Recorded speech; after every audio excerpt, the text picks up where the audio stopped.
overhead. That's right. Okay.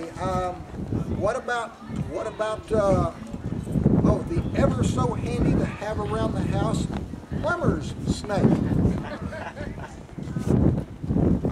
And of course, this one would be a boa. Yes, indeed. It's bolting or shedding or something. Away, beast. Oh, and what about this snake? What would that be? A mosquito. That's right. Otherwise known as a water snake.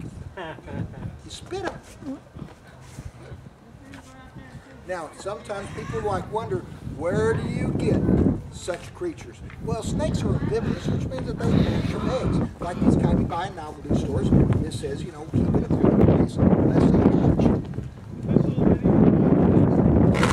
Oh my, they've hatched. Ah!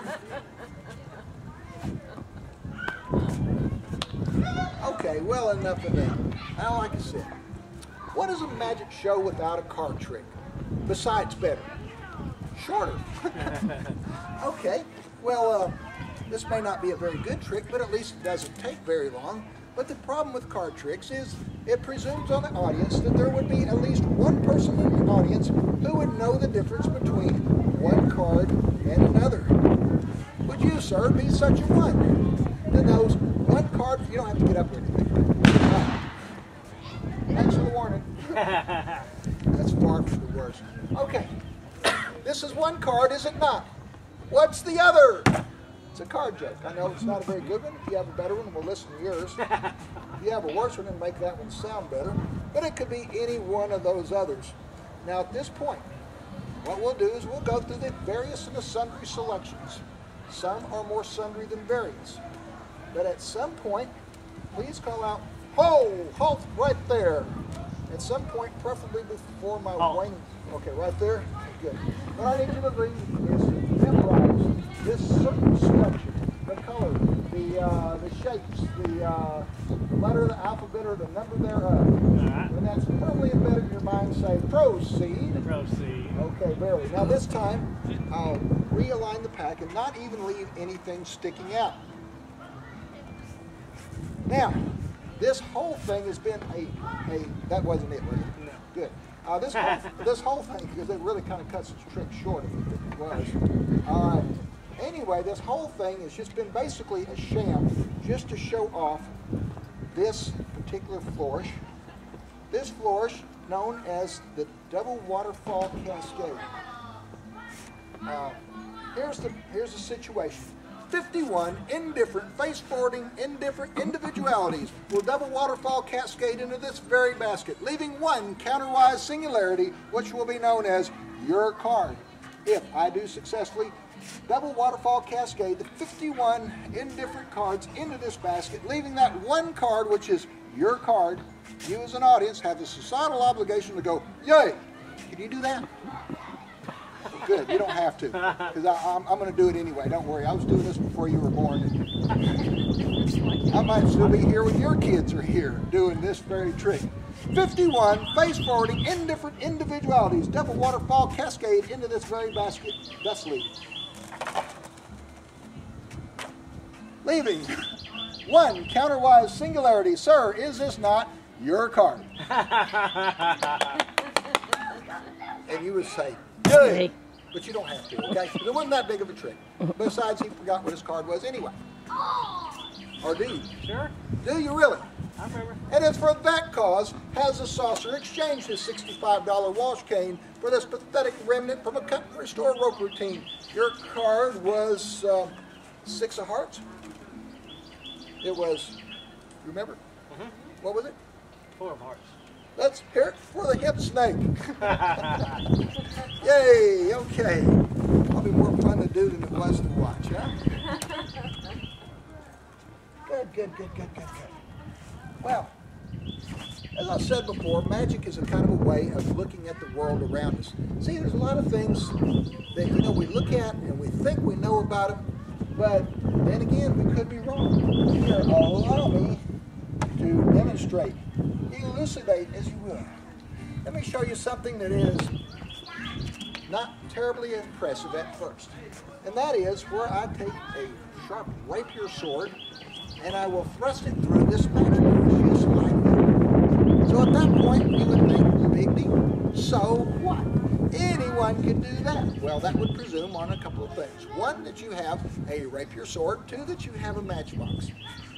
That wouldn't be much of a magic trick if things were as they appear. Now, however,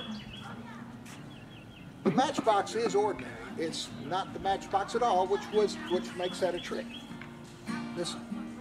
Do you ever hear a matchbox make a noise like that? Did you ever hear a matchbox? Because the matchbox didn't make a noise like that, did it? Try to squeeze the matchbox. Can you squash it? No. No, there's nothing unusual about the matchbox whatsoever. However, inside the matchbox, did you look inside the matchbox? Inside the matchbox is what makes it a trick.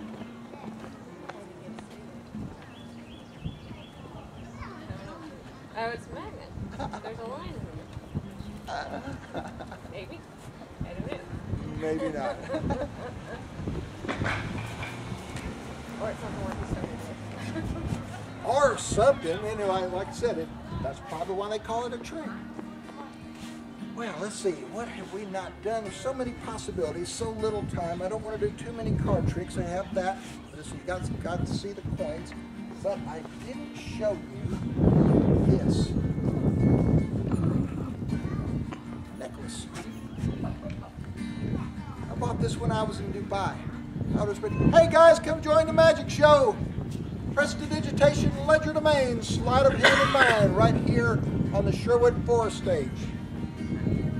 So, really, the necklace is only appears to be. So how could I keep this necklace safe? I wonder, from some, like those parts down there on the other side. I know what I could do. I could squeeze all the pearls together and it would look like an egg. Oh, they would fly away. No, eggs don't fly away, do they? No, of course not.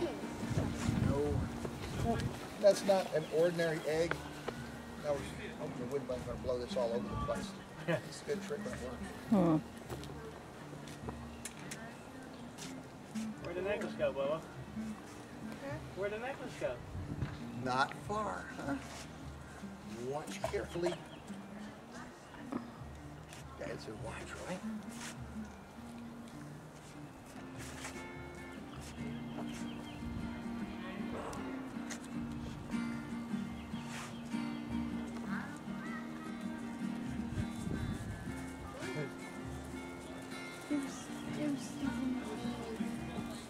I didn't know there was stuff in this hand, I know that. There's stuff in his hand, I know. What? Dad. Where'd the egg go? Did you like that trick? Yes, sir. Well, that's the end of that trick, and I call that my magic necklace. Just for you guys. Thanks for coming out. Okay, guys, now don't forget, 10 minutes, the Untrained Dog Show is going to be right up there on the